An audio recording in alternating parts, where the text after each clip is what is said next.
Hey guys, today we got a 2004 SportTrac Explorer. No start. Put a battery in it because it was dead. They parked us for the winter, and then we're like, hey, it doesn't run anymore.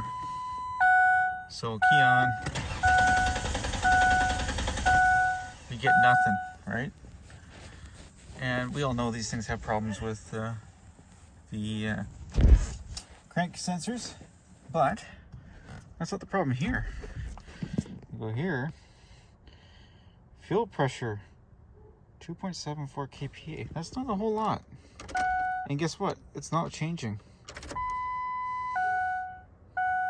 Okay. Oh, we got a little bit more. Not much.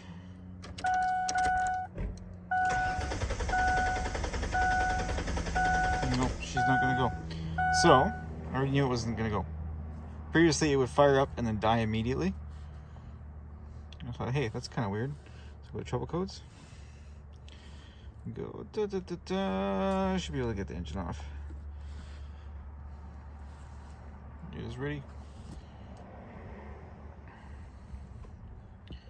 We're just gonna scan it. We're gonna have a P1233. I think is the one that we had.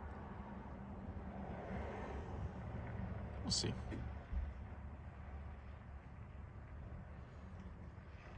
These things do a self-test. It takes a minute.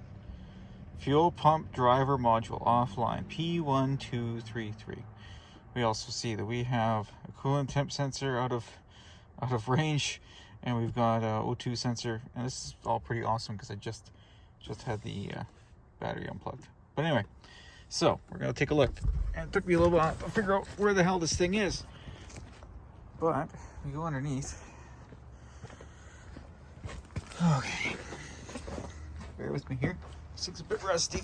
Oh, nice. Yeah, we're gonna go under here more. What do we have here? That's your fuel pump driver module, okay? Oh, sorry for the shaky. Look at this thing. It's actually broken. It's completely corroded. Apparently what these things will do is they'll corrode on the backside and they'll just completely fuck out. So we're gonna replace this. I mean, clearly it's busted. And we're gonna kind of continue our diag from there, but this should fix the problem. Nice.